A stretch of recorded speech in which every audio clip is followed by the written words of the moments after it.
Hello, everyone, and welcome to the League One preview podcast for this week.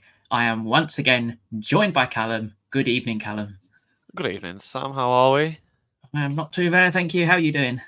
Yeah, not too bad. Yeah, we always say good evening. Of course, we don't know when you're listening, so it could be good morning or good afternoon because that's the beauty of podcasts. So, well, let's hope it's not 6 a.m. when you're listening to this. I bless your eardrums if you're listening to this at 6 a.m. You're a very dedicated fan, and we thank you very much. Long travel, isn't it? So There you go. we've got a first bit of admin. We do have a new Twitter account. It's called The League. It's just called League One Look.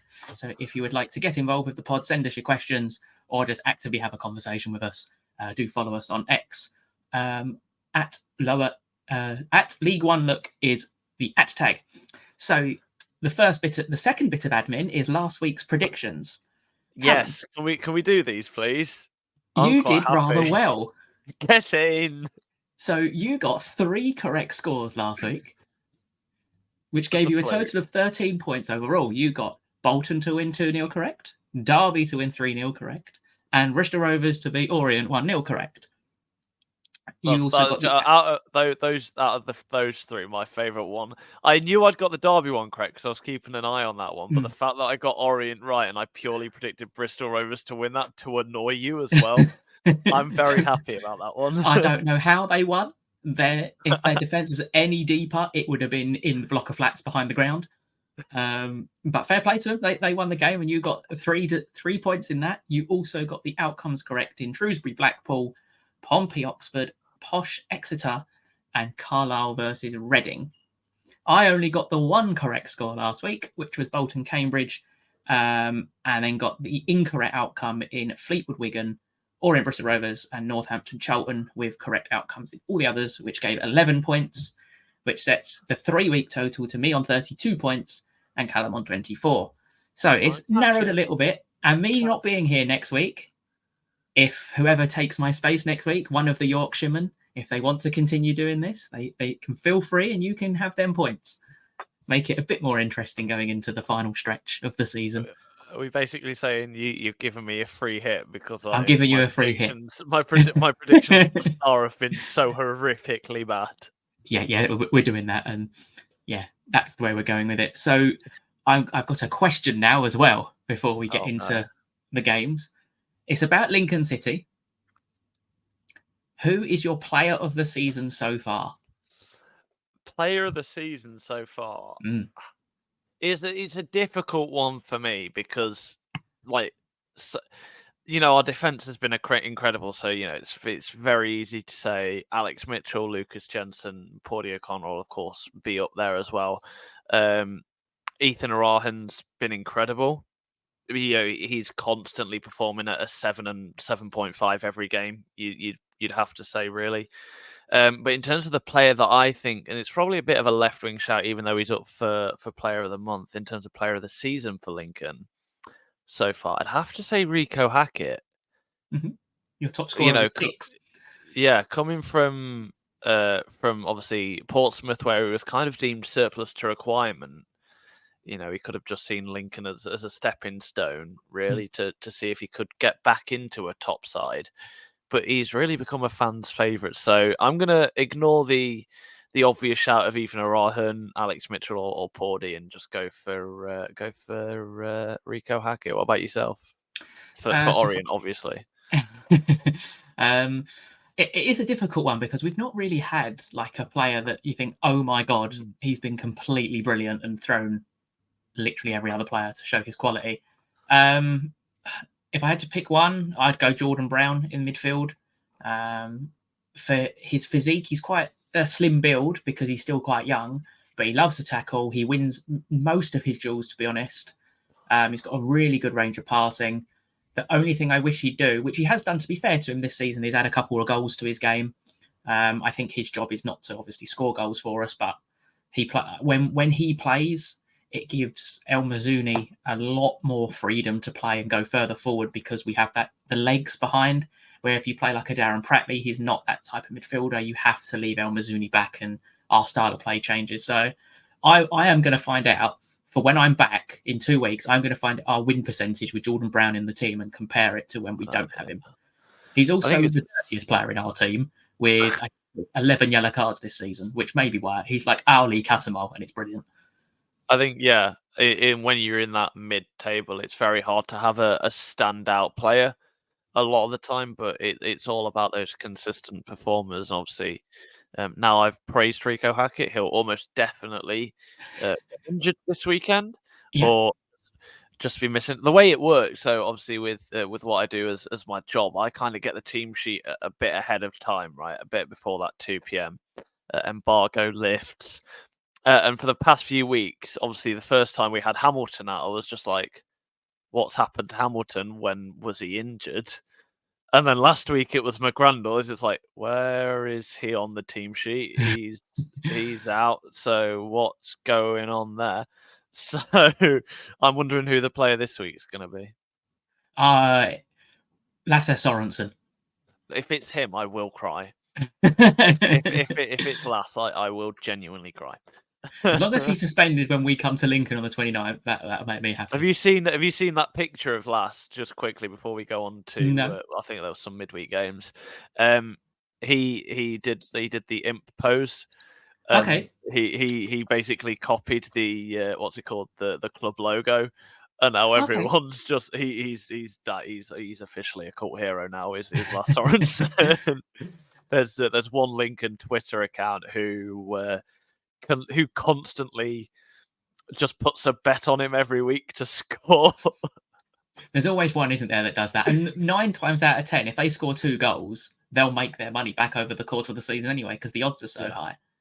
Yeah, I think it's I think Lasse is either our top or its second top goal scorer or something like that. So yeah, he's I think he's a standout player in the division, shall we say? Considering 12 months ago he was a central midfielder, not a wing back. So yeah, there you go. But no, was it 3 games yesterday and some interest? Well, not yesterday, on Tuesday. Sorry, I don't even know why I said yesterday because we're recording this on a Thursday. But no, 3 games midweek and some interesting results, Sam. Yeah, so Bolton fought back in the 98th minute to get a point against Barnsley. Poor Seb, because I saw on Seb's Twitter, he said it felt like a defeat to be 2-0 up in a huge game at the top of the league, and so unfortunately lose it in the last half an hour was especially when the penalty was saved by Liam Roberts to deny Sheehan, and Rando Williams has tapped the rebound in. It was probably a fair result considering looking at the stats in the game. Bolton had 19 shots to Barnsley's 9. Bolton actually had 3.5 XG to Barnsley's 1. If you take the penalty off, which was 0.7, they still had nearly double or over double what Barnsley had. But in the grand scheme of things, I think it doesn't do any of them any favours. No, not really. No, it doesn't help any of them at all. So that's really. Now Bolton's game in hand done over Portsmouth and Derby, which leaves them in second place on 70 points. For Barnsley, in a way, it was a must not. For me, it was a must not lose for Barnsley. They are still within striking distance, 3 points off Bolton, still with a game in hand and a better goal difference. So they win their game in hand, they climb above Bolton. Obviously, it's disappointing to throw a 2-goal lead away, but in the grand scheme of things, it could have been a lot worse based on the statistics. I will think that Twitter video of all the it must have been all the Barnsley fans celebrating, and the realization, oh crap, he's actually scored. That's and then you just see all the Bolton fans in the away stand try and slowly move closer to them, just like cheering them on. I think it made me laugh. It was just like, yeah, that's football for you. That's one of the best things at Barnsley, because their away stand's so big that people could run near enough anywhere they want. Yeah, I thought it was quite funny. And then obviously in the other games, Charlton picking up a win against Cheltenham. I'd say on recent form, that's no real surprise. We'll talk more about Charlton in a bit, but our prediction that they'd be in a lot of trouble has really backfired. And Cheltenham, obviously, it would have been nice for them to get a result, but not to be. It's not like their system sort of changed. It must just be a complete change in mentality. Obviously, I don't watch a lot of Charlton, but they seem to have more possession. They have more sprints, so they're much more of a high press team. And fair play to Nathan Jones. Obviously, he's got almost that as if aura they've been- about him. It's almost as if they've been shouted at. Yeah, just a Which is tad. what we said they might not need, but it's Yeah. what they've got and it's worked. And then Posh absolutely smacked Northampton. They won 5-1, 5 different goal scorers, and Peterborough's little rot of will they fall out the playoffs has been completely decimated with 3 wins in a row. Free scoring again. Kwame Poku back from injury, and that has obviously coincided with their ability to start free scoring again. And if you're the rest of the league, I'd still be rather worried, just purely because, like Barnsley, they have a game in hand. They are only 2 points off Barnsley, so 5 points off second. And with the front line now firing again, it's quite a proposition if you have to play them. And I'm not looking forward to playing Peterborough when we have to play them, to be honest. It's a bit of a shame, though, isn't it? Because I think more people enjoy it when Peterborough aren't doing. There are teams that you enjoy seeing do well. Yeah. Part of me enjoys seeing Derby do well because of all the crap they've been through in recent years and things like that. But Peterborough are just one of those teams that you kind of enjoy not doing well. But I think my opinion on Peterborough is that if they miss out on automatic promotion, they've only got themselves to blame. Just that 100%. inconsistency is they're so incredibly inconsistent. Mhm. It almost makes you laugh. So Yeah. they're their own worst enemy at times. But you'd say it's one of them that I don't think it's too controversial to say that when they play, they can be the best team in the league sometimes. 100%. Yep. But then when they don't play, they border on one of the worst teams in the league. So I suppose that's the thing with having a young squad, isn't it? They will bring that inconsistency, but when they fire, and they are deadly, absolutely deadly with the amount of pace they've got, the rotations they've got, and they've just got that sense of free, especially going forward. They're just free to play near enough. So yeah, watch out for Peterborough in the latter half of the season because they do have Stevenage coming up as well as Pompey. So, and they're both at home. So, I believe that Stevenage game is their game in hand as well next week. I could be wrong. Possibly, yeah. Let's have a look at the table. Because we have Port Vale. Yeah, it would be Stevenage, yeah. So Stevenage is a game in hand. Yeah, so that is one to watch, that one. So we've got 4 games in the deep dive again. We have Burton versus Posh, which will be covered by Callum. We have Port Vale versus Shrewsbury, which will be covered by me. Sorry, Shrewsbury fans. This is going to be hell, isn't it? Charlton versus Carlisle, which will be covered by Callum. And Oxford versus Cheltenham, which will be covered by me. But before we get into the first game, we have obviously the managerial appointment of Gary Monk at Cambridge United this week, which I think it came out, fair to say, it came out of the blue. So Callum, what are your thoughts on Gary Monk? Well, it came out. No, obviously he's been out of work for a while, hasn't he? We don't know what he's been doing behind the scenes, whether he's been working in some unknown role behind the scenes or just having time away from the game, which as a former player, manager, he's very entitled to do. But it is a bit of a. I don't want to say it's a coup because obviously he's not managed for some time, but we know him as a championship level manager, don't we? With I believe Swansea, was it Birmingham as well? He's off the top of my head. So he's a championship level manager, and he's not set the world alight in the championship, but that's the quality he is. So it's a decent appointment for any side in League One. So yeah, fair dues. It's quite the appointment, I think. Anyway. Yeah, because it's fair to say his managerial career actually started off quite well at Swansea. He managed 77 games there, and had. It was we say a 36% win ratio, but you've got to realise it's Swansea City in the Premier League, and I'm pretty sure he got a mid-table finish with them. He then moved to Leeds when they had a complete nutcase of an owner. They missed just outside the playoffs and had a 47% win ratio. He then moved to recently relegated Middlesbrough, had a 46% win ratio, but I believe there was some controversy with some of the signings he made with agents and stuff like that. He then went to Birmingham, managed 59 games there and had a 32% win ratio, and then was at Sheffield Wednesday for just over a year with a 31% win ratio. So his managerial career has slowly declined, so to speak, and being out of work for 3 and a bit years, your name can quickly be forgotten. So it's a big job for Gary Monk, especially with the position Cambridge are in the league. Not far above the relegation zone, not in the best of form as well, and a team that doesn't have a standout name. They've got 2 centre halves in Michael Morrison and Ryan Bennett, who don't move because they're not that type of defenders. They're box defenders. And will Gary Monk have to go away from his principles of being a more possession-based manager? Yes, because they haven't got the players to play that possession football. But the question is, will he go away from them principles? So only time will tell if this is a good appointment or not. I'm guessing again, there's probably a break clause in this if they go down, I would imagine, because I can't imagine he's come cheap as well.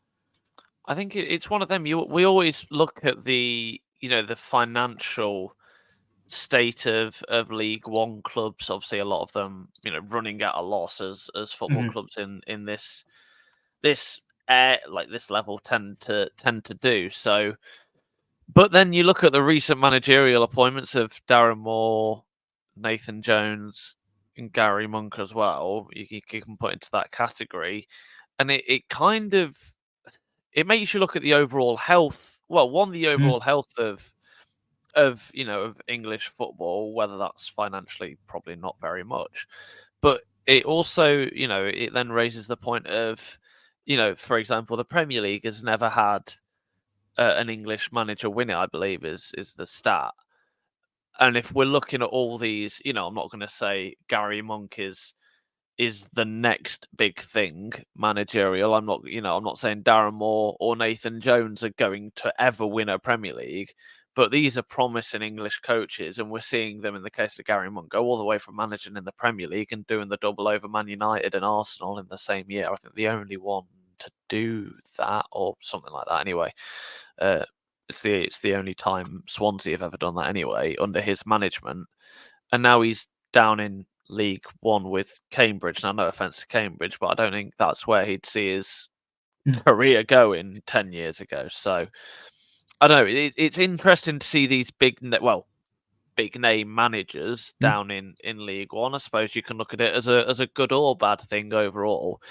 But in terms of Cambridge, I think it's a very strong appointment if they do stay up this year. 100%. So obviously Cambridge at the moment sit in 19th place. They are currently, if my maths is correct, 4 points above the relegation zone, having played the same games as Cheltenham, with 4 defeats in a row, not scored in 3. They've got, in their next 3, they've got Northampton this weekend, Lincoln City, and then away at Reading. So it is quite. They've got a really. I'm just looking at their fixtures towards the end of the season as well. They've got to play Charlton and they've got to play Port Vale, but other than that, they haven't really got. I say Reading. Reading shouldn't be around them based on the form and their points deductions. They haven't really got many teams around them, so it's going to be a really difficult ride to the end of the season for Cambridge. And obviously, they stayed up, in my opinion, quite luckily last year. It might not end so lucky for them this year. No, with that tough running, but again, it's one of them. We see that, or we predict that bottom 4 changing each week. It wasn't long ago. He was saying Charlton would be relegated. It wasn't that long ago. So, things change and things will change until the end of the season. It only takes, if Cambridge pick up 2 wins in the next 4 games, it's very plausible that they're 10 points clear of the drop. Yeah. Plausibly, and then we're saying they're definitely clear. So, yeah, things change week by week in this league. I think it's really impossible to predict. And we do our best to, and usually we are wrong. So the first game of the week, Callum, Burton Albion, your favourite, versus Peterborough United. Let the slander begin. Burton haven't scored in over 284 minutes of football. They just have seemingly forgotten where the goal is recently, which is quite impressive. It's one of them that all of the figures currently are pointing towards an absolute slaughtering, if I'm honest, of Burton Albion. And I think Burton are.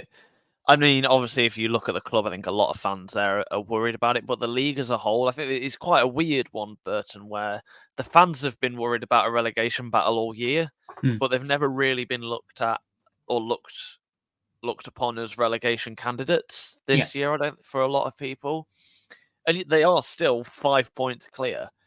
But in terms of the quality of football you get from Burton Albion, they are. They're abysmal. Burton have only scored 29 goals all season, which only two sides have scored.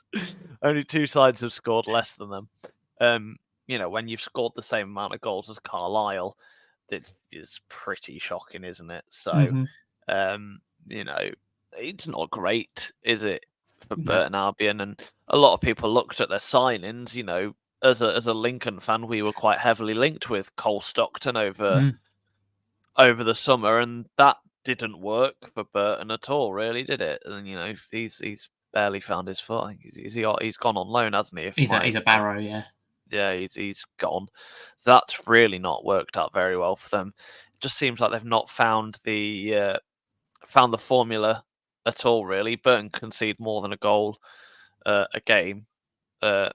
On average at home, 1.06, but Posh actually concede 1.33 away from home on average. So maybe it's not as the stats would have you believe that I think this is quite a close game. Okay, but if you look at the actual context of recent results surrounding both sides, this will be an absolute thrash. And indeed, the last two meetings between the sides have ended 9-2 on aggregate to Peterborough. And this game, actually, funnily enough, was played on the 14th of March last year. So nearly exactly, I think it's to the game week, pretty much. Yeah, near enough. A year ago. And that ended 5-2. Oh, anything's... Peterborough were away that round as well, and you're thinking both sides are in similar-ish positions as they were last year. Obviously it's not an exact replica, but I'm kind of thinking this is going to be at least I've not decided on an actual number yet, but this is going to be a dominant game for Posh. I've gone for a dominant Posh win. Portsmouth Posh average 16.6 shots per game. Funny enough, Burton have actually had less than 2.5 goals in 5 of their last 7 games. The reverse fixture, obviously, Posh, as you mentioned, won. They won 4-0. They've got Poku back, Peterborough, and he's back up to speed and scored in the week. And the one player that I've picked out from Peterborough who's gone under the radar is Hector Cipriano. He came through our academy, and I think this is fair to say, when he left us, there was and Peterborough paid his release clause, which is believed to be around 300,000. The overall census from the Orient fan base was, yes, get in there. How the hell have we got so much money for him? You're regretting that now? Yes, looking back at that, that's probably not the best. To be fair to him, he was in a team which had no real fluidity, was a team lacking in confidence. And he's gone to Posh, and we know what their record is of developing young talent is. For Cyprus, he plays at centre-back. Defensively, he's very good. He wins most of his duels in the air with his height as well. He's very good at that. His passing range is excellent. He started to add goals to his game. And he's just a real anchor in their team. And he sets the tempo next to Archie Collins.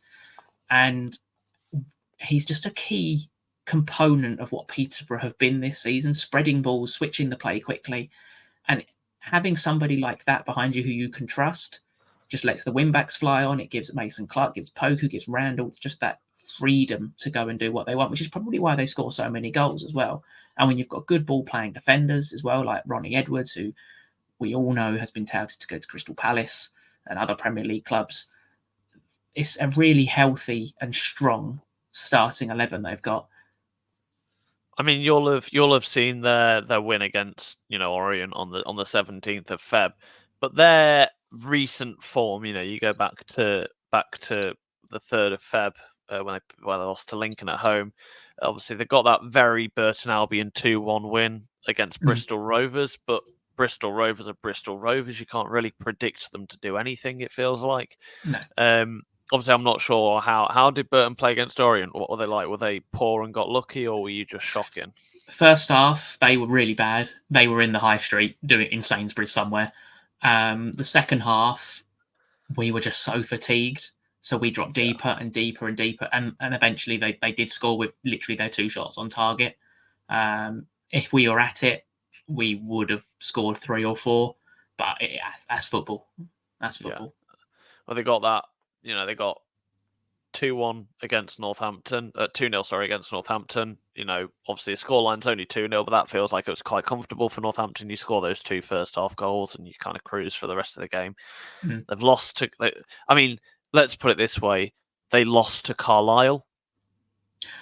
Yeah. There you go. That's when you know you're shit. Summed up. And they drew to Cheltenham. If your last 2 results are drawing to Cheltenham and losing to Carlisle, you can't really go into a game against Peterborough expecting nothing but a cricket scoreline against you, I don't think. No, I would agree. And I've just got some stats on Cipriano because I've just got some up. He is in the top 97.7% of successful passes in League One this season. He's got an 85% pass accuracy. Only accurate 93 long balls. I don't know what this website classes long balls as, but he's in the top 95% for touches. And this is for his position, by the way, which is central midfield, if you don't know. He's in the top 96% for touches in the opposition box with 74. He's got 7 goals this season, which puts him in the top 97%. So he's literally in the top 90% for going forward and defending. He's got 165 recoveries, 20 interceptions, 103 aerial duels won. So for me, he's a very key component of why Peter have been so good this season. And imagine if he was still at Orient, where you'd be in the league. We'd probably still be in League 2 because we wouldn't have spent the money from him.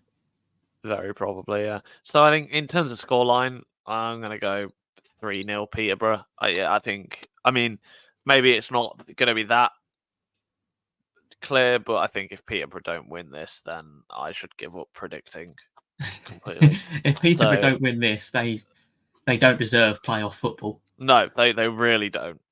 Just honestly, void your season if you don't win this, posh fans, please. please do. It would make everyone much happier.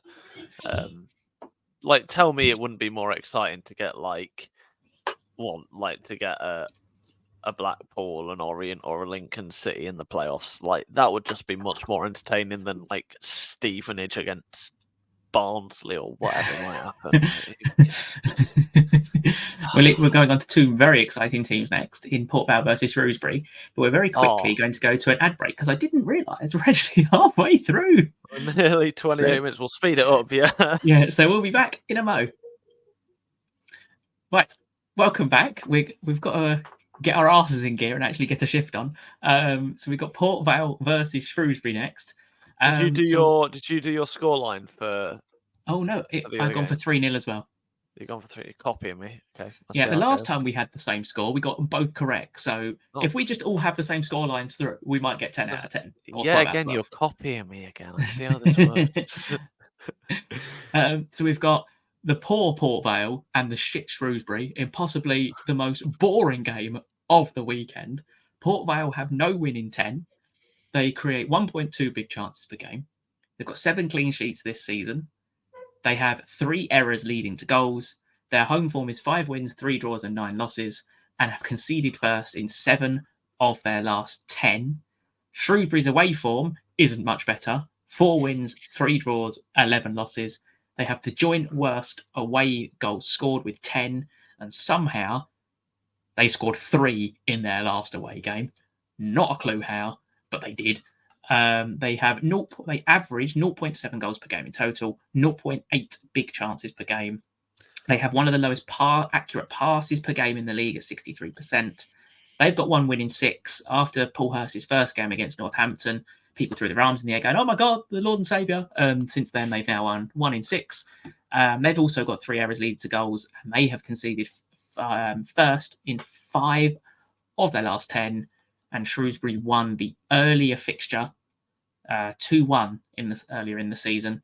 Darren Moore's obviously had an extremely unpositive start to his Port Vale career. Their performances aren't improving. They're not creating anything more. They're still leaking goals. But the one thing I think Port Vale have over Shrewsbury, I think Shrewsbury have Tom Bayliss, who's very, very good for League One level. But I think Port Vale have got a better player in Ben Garrity. He's got 8 goals and 2 assists so far this season. And if Port Vale are to get anything out of this game, Ben Garrity and also Ethan Chislett, who's got 7 goals this season, are going to be key to anything good that Port Vale do in the remaining part of the season.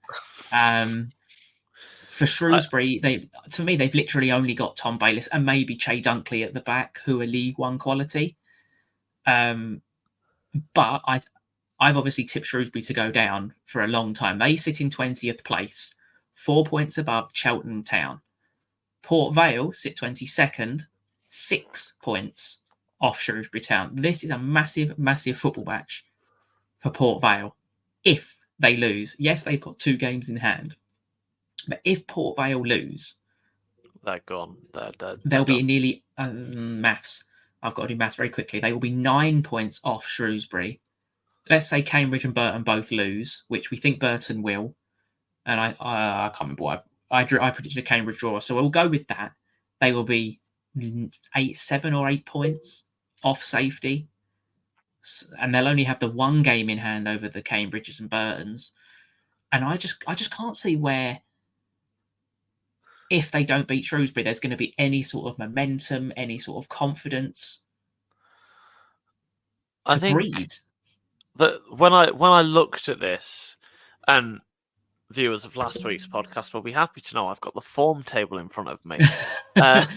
We need to get this. Whoever is getting this form table, they need to sponsor us. Yes, please do. I looked at the form table, and Port Vale are what, 24th? And Shrewsbury are 21st. 0.83 points for Shrewsbury versus 0.33 points per game in the last 6 from both sides. And I kind of just thought, why don't we just give neither of them the points and move on? Just say you've both lost, move on. This game just doesn't matter. It clearly, do you know what I mean? It's one of those games that definitely does matter. Yeah. But you can kind of still see being the 10th one in the running order on the ITV highlights. Yeah. Because no one actually cares. I know what you mean. Yeah. And fair play to the fans that are making the trip for this one, because if I was a fan of either of them, I just couldn't be bothered. I honestly couldn't. You're not going to enjoy it, are you? Tell me with full confidence that you're just not going to enjoy it.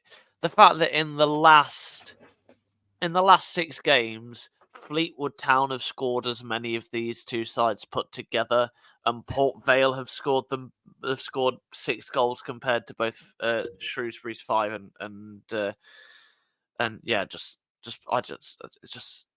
I can't see any interest in this game. It's going to be a 1-1. It'll be 9th in the highlight running order, and we'll all just wonder why we bothered. It's not been a good year for Stoke-on-Trent football, has it really? With Stoke also being shit. Well, let's be honest. Is it ever a good year for Stoke-on-Trent? This is a fair point. I've moved on from clubs. I'm now going to crap on every single town in this country. I have a good point on Shrewsbury Town. Shrewsbury has got voted the second best area, apparently, to live in England.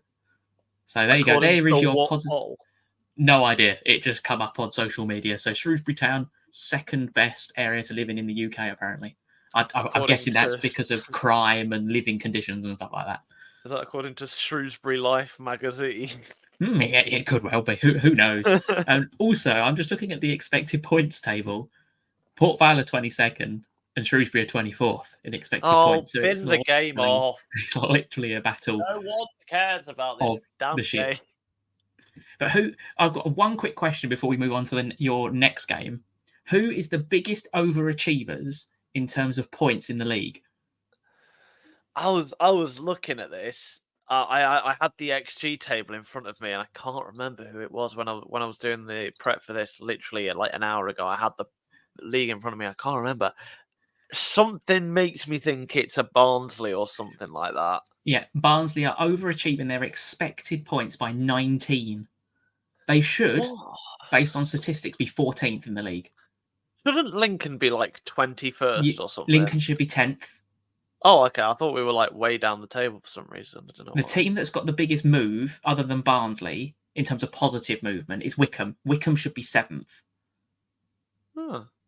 And should have 13 more points than they do. Orient and Lincoln don't move. We're still in 9th and 10th. So we are pleasing everyone. But Peterborough should be top. That's the change at the top. So Bolton should have 11 less points as well. But stay 4th. So yeah. So it's. I think we were saying this week that there's not many games to get hugely amped up about, is there? No. Really, no. There's a lot of games that could have, if results go certain ways, big swings on where teams could end up. Mm-hmm. But like the one that we're about to go through, Charlton Carlisle, I think could be a big one for both. Well, for Charlton anyway. But anyway, what did you go for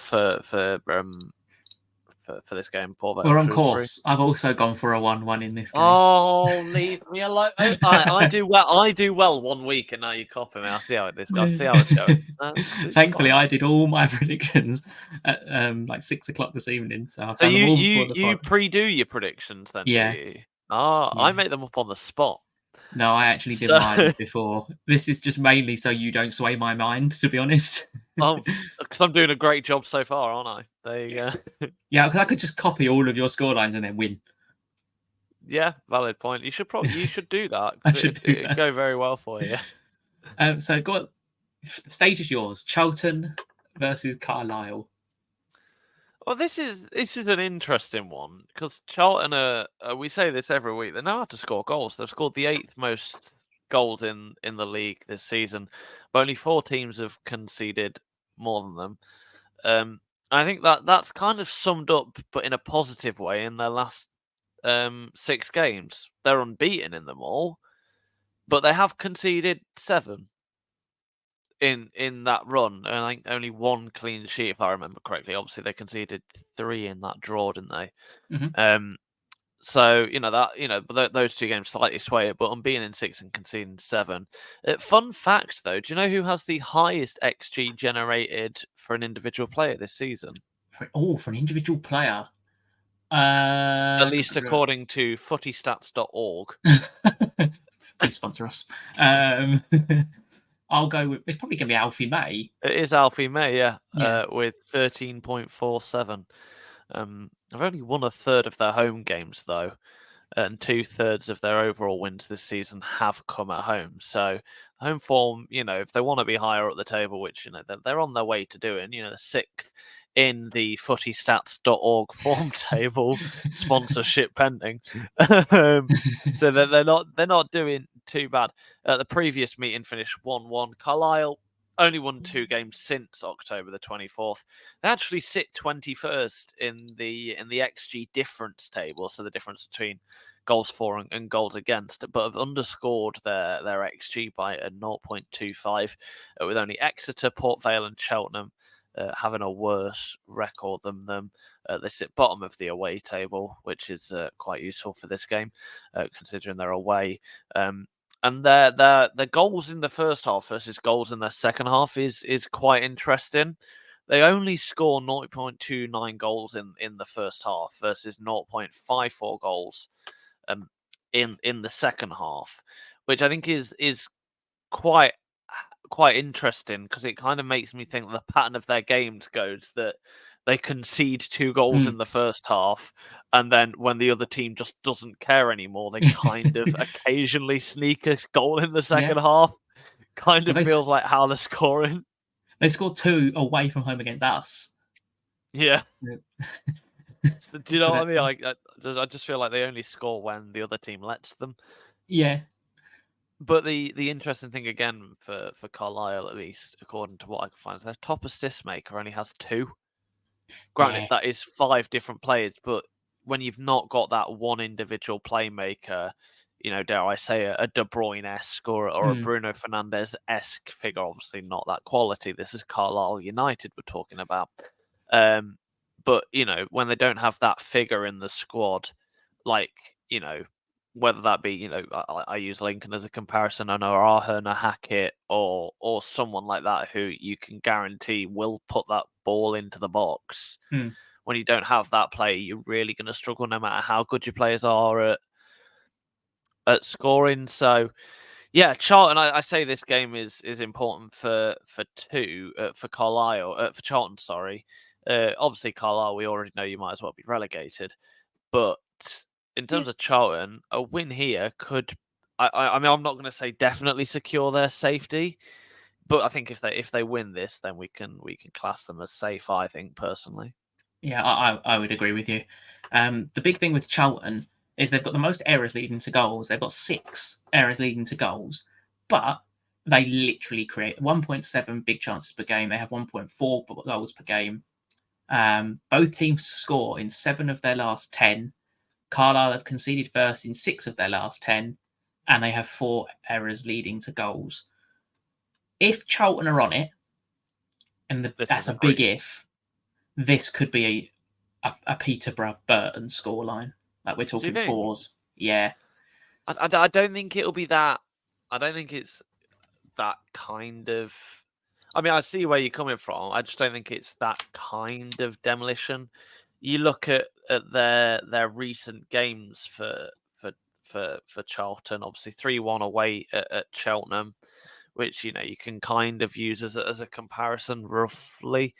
Obviously, they drew 1-1 at Northampton. The last home game. I think is it their first home game since Portsmouth on the 24th of Feb, which was a 0-0 and kind of at the start of this unbeaten run they find themselves on. So I'd border on saying I don't know if it'll be a that kind of demolition job, but I think it'll be comfortable. Do you know what I mean? Like I think I know it'll what you be mean. comfortable, but they won't instead of going for that 5th goal or that 6th goal, I think they'll just not pass it around the back kind of thing, but they'll save their steam for more important games, I think. Yeah, because they've got some big fixtures coming up. They've got Carlisle, they've got Fleetwood, they've got Wigan, and they've got Exeter as their next 4. So you'd like to think they will get at least 9 points from that, to be honest. Well, you'd like to think, but this is League One. So. This is League One, and this is Charlton Athletic Football Club, who have been the most inconsistent and disappointing side, I think, this season, to be honest. Yeah, it's. Well, I think they wrapped up that title of disappointing a while ago. Regardless of if they win their remaining, well, not all that they won't win all their remaining games, but regardless of the run they go on now, to think about what their season could have easily been, just really, it doesn't worry you, but it kind of makes you think, what if? What if they'd have done something different? Where could they be? Yeah. If they'd have made that, if they'd have hired Nathan Jones at the start of the year, I can't remember where he was, but if they'd have hired him instead of Appleton, yeah, to start with, where could they have been? We'd be talking about them as playoff challengers, given their current form. So I do agree. Yeah, I think they're going to be a team to watch next year. I think Charlton, if they keep most of, I know they've got a lot of players in on loan, but funding is not a problem, I don't think. And there may even be a documentary with that Charlie Mevin being there. So what's your score prediction for this game? This one, I think I will go with a 2-0. 2-0. I think it'll be comfortable. I don't think it'll be a demolition job, but I think it'll be, quite the breeze. I have gone for a 3-0 to Charlton in this game. So we've actually got something different, but we've both got Charlton to win. So Right, moving on to an out of form Oxford and a capitulating Cheltenham at the moment. So Oxford's home form is 8 wins, 6 draws, and 4 losses, with no win in 4 at home, with 2 draws and 2 losses. They actually have 1 win in 10 overall, Oxford, with 1 win and they've got 1 and they're 18th in home form from the last 6, with 1 win, 3 draws, and 2 losses. They are now sitting 3 points outside the playoffs. I have seen some calls for Buckingham to go, and it's obviously very difficult coming into a club that was.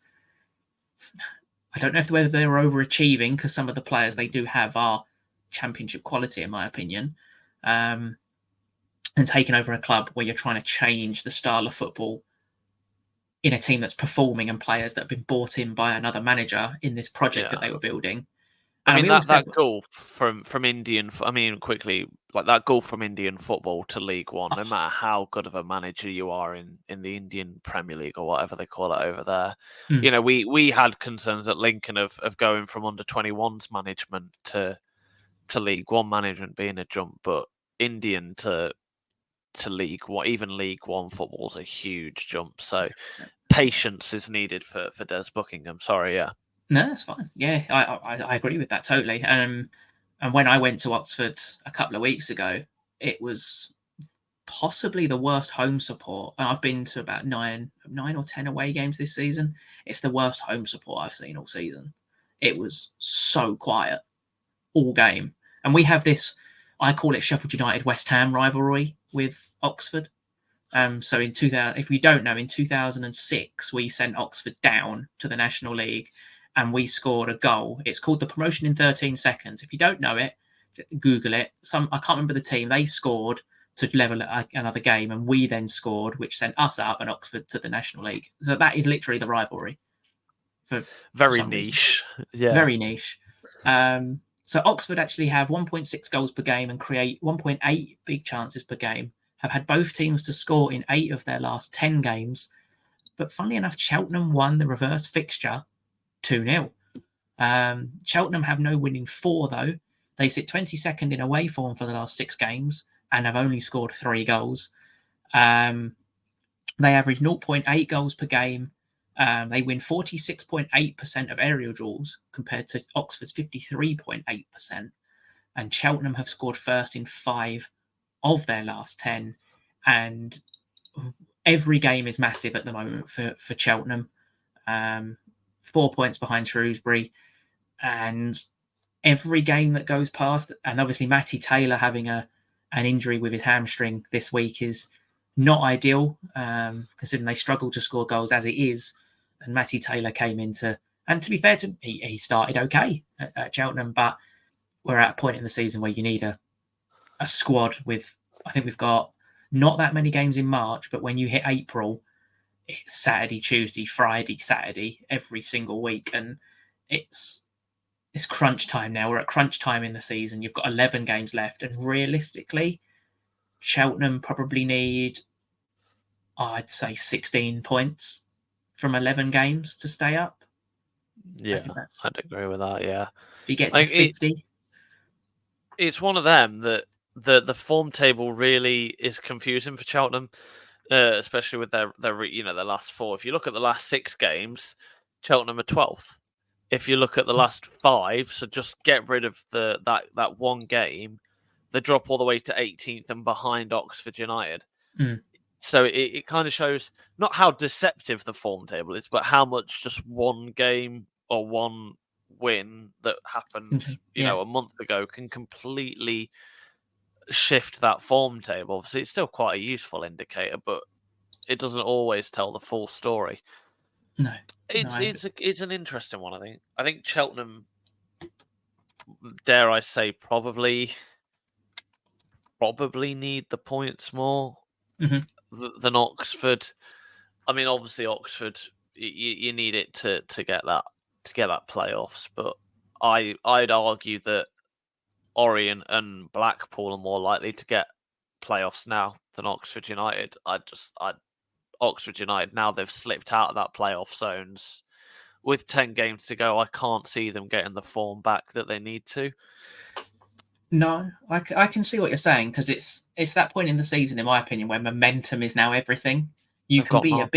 you can be patchy, I think, at the start of the season, but going into a playoff sort of run, you want to be on it completely. You want to go into the playoffs and with all of the momentum behind you, because 9 times out of 10, it's the team that's in form that actually wins the playoff. It's very rare that a team out of form. It's happened once or twice before, but it's very rare a team out of form actually goes on to win the playoffs. I think the opposite applies in a relegation battle, though. I don't think momentum doesn't matter at all in a relegation. Obviously, Oh no, not a it relegation doesn't matter. battle. But if you get that scrappy win, Yeah, it doesn't.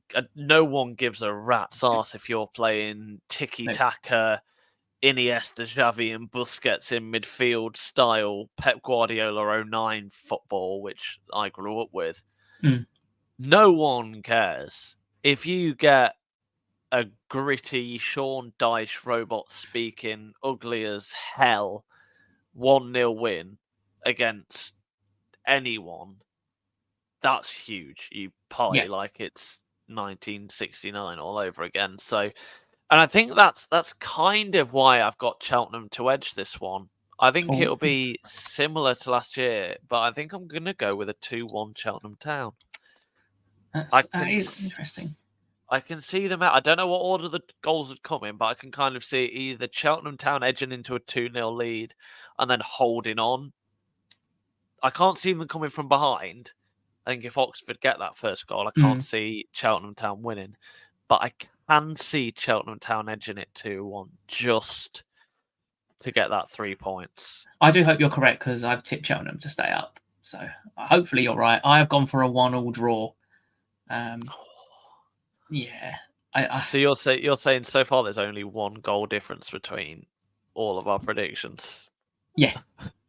Yeah. So far, anyway. And we've actually only got one different outcome so far, and that's that game as well. Great, brilliant stuff. Lovely. So we're now onto the quick fire rounds. Shall we make these super quick fire, because we're nearly at the hour? So okie dokie. Right, I am going to talk very quickly. So if you want to listen to what I'm actually saying, go into half speed. Mario Kart style. Here we go. 3. So we got 2, 1, go. We've got Barnsley versus Lincoln. The reverse fixture was a 2-2 draw. Barnsley were pegged back in the week against Bolton. It's the second versus third in informed teams in the league in the last 10, and Barnsley had both teams scoring 9 of their last 10. Callum, what's your score prediction? Injuries have hit Lincoln. I'm going to cry. I'm not wearing a Lincoln City shirt right now. I definitely am, but I'm hiding it. It'll be 2-0 Barnsley, and Lincoln's unbeaten run will come to an end purely on injuries. I did 1-1, but I did that before I knew McGrandles was out for the season until I read it, and I've not changed it. So we're sticking with the guns, and we're going for a 1-0. No, I hope you're right on that one. But anyway, I think it'd be a vital point for Lincoln if it happens. Next is Blackpool versus Portsmouth. Portsmouth are the most informed team in League One in the last 10 games. Blackpool are unbeaten in their last 6 at home. And funnily enough, the previous meeting between the sides, even though Blackpool's away form is shite, they won 4-0 at Fratton Park. I've gone for a 2-1 Pompey win in this. 2-1 Pompey. Yeah, I can see it being... I don't want to agree with you. 2-0 Portsmouth. Why not? 2-0. That's fair. I've only based that on Portsmouth don't seem to win by more than 1 goal away from home. It's very rare. Why didn't I think of that? Crap. So the next game is Bristol Rovers versus Derby County. Derby won the reverse fixture 2-1. Bristol Rovers have 3 wins in the last 5, but we be without James Wilson this week after his elbow last week, which everybody missed in the ground. Derby have the 3rd best away form. Derby, or I'd go with a 2-0 Derby. I just don't think Bristol Rovers will show up, because we've got a lot of 2-0s this week. I've gone for a 2-1 to Derby. So you've already got 4 2-0s. So lots of Jose Mourinho-esque performances. Yeah. Next I'm now not going to predict 2-0 at all for the rest of these, and I will stick to that. So here we go. We've got Cambridge United versus Northampton. Obviously, we spoke about Gary Monk being appointed at Cambridge this week. They've lost their last 3 at home. Northampton are settled in mid-table, and to be honest, are having a very, very good season. They've got some players coming back from injury, but I've gone for another 1-1 draw in this game. Northampton are kind of verging into that they exist kind of team for the rest of the season. No one's really they don't really have a story to tell, I don't think, anymore. They had that outside push at the playoffs. I think they were on about doing something incredible, but they've done something average. So I yeah, I can see Monk doing something, and everyone will brandish him, or whatever the word is, as Miracle Monk. So it'll be 2-0 to Cambridge. Oh no, 2-1, 2-1 2-1. because I'm fed up of 2-0. So 2-1 to 2-1. Cambridge. So 2-1. next, Exeter City versus Bolton. Exeter are 21st in the home form, 1 win in their last 5 at home. Bolton obviously have a bit of momentum behind them with their big fight back against Barnsley in the week, but they have no win in their last 3 away from home. But the previous meeting earlier in the season, Bolton did win 7-0 and have scored 10 goals in the last 3 meetings between the sides. I have gone for a 4-1 Bolton victory in this one. Be 3 now. 3-0. Yeah. Next, Do you really think Exeter have the capacity to score a football goal? yeah, I reckon they'll score a penalty because Ricardo Santos will somehow concede another penalty because that seems to be what he does. Yeah, valid point. Yeah, yeah, that's fair enough. Reading versus Wycombe Wanderers. Reading won the previous meeting 2-1. They have 1 defeat in their last 6 at home, and Wycombe have 1 win in their last 6 away from home. So in this one, I've gone for a 2-2 draw. Wycombe don't care anymore. They're just there. They're not going to get relegated. There's too many worse teams than them this year, but they're not any good. So thanks for coming, Wycombe. We'll see you soon. And Reading, yeah, they're also there. The only reason I don't mean to sound harsh, but the only reason Reading are a team that people are interested in this league at the moment is because of the points deductions and the story around that. If they didn't have the points deduction, they'd be having a very average season. I'll go with a 1-0 Reading win. 1-0 Reading. I'm sorry, that's very harsh, isn't it, on Reading? But I stand by it. You're going to have Reading fans now tweeting you, just absolutely slamming you now. And I'm now going to tag lots of Reading pages now, just to send them your way. I'm banned from ever visiting there, am I? Not that I ever was going to, but I am banned from visiting Reading. The next one is Stevenage versus Fleetwood, the battle of long balls. Stevenage have 3 clean sheets in a row, which put them back on track. They had Dan Sweeney sign a new contract today. Fleetwood have 1 win in 6 away from home. Stevenage are actually 10th in terms of home form, and they won the reverse fixture 3-0. I've gone for a 1-0 Stevenage win. Do you know what? This is one of those games that I'm going to vote with my heart. What the result that I want to happen, not the result that I think will happen, but the one that we all want to happen. I think we all want Charlie Adam to win 1-0 against Steve Evans. We all want that. We all do, yeah. You know, what did he said something after the Lincoln game when he was just like, which, to be fair, he was probably right. Lincoln probably should have had a man sent off last week. The comments underneath that post was quite interesting. But just everyone, even though he was very much correct on that choice, everyone still slandered him. Yeah. So it's common though, isn't it, with Evans? It's just a bit fun. I don't know if you saw that Lincoln banner. It was hilarious. Oh, that Mr. Blobby. It was absolutely brilliant. It wasn't. It was more to do with his first job he had at Boston, which I won't go into repeating because I'd like to not get sued. But yeah, I'll go with a 1-0 win to Fleetwood. We'll move on before I have to hire a lawyer. The last game is Wigan Athletic versus Leyton Orient. The reverse fixture was a 1-1 draw. Orient have 3 wins in their last 5. And Orient are the most informed team in the last 6 away games. I have gone, and Orient have now had a week's rest, which is fucking needed, to be honest. And to be honest, we need a win to keep our playoff dream, and it is a dream, alive. And I have gone for a 2-1 Orient win. I think I said last week we're gonna just there. If you don't get a positive result, you're just there. Mm-hmm. Do you know what I mean? Lincoln and Orient are having very similar seasons, I guess, in a way. If neither side wins this week, they're both having meh seasons. So I'll go with a 2-1 Orient.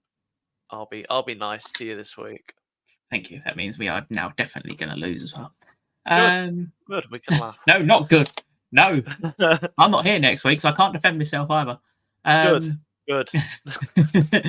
So that is the end of now the preview podcast. Near enough bang on an hour. We did get in the hour. I'm not here next week, so you will have one of the lovely Yorkshiremen in Seb or Jamie taking my place. So yeah, we hope you have a lovely weekend, and we will see you next time. Thank you for listening.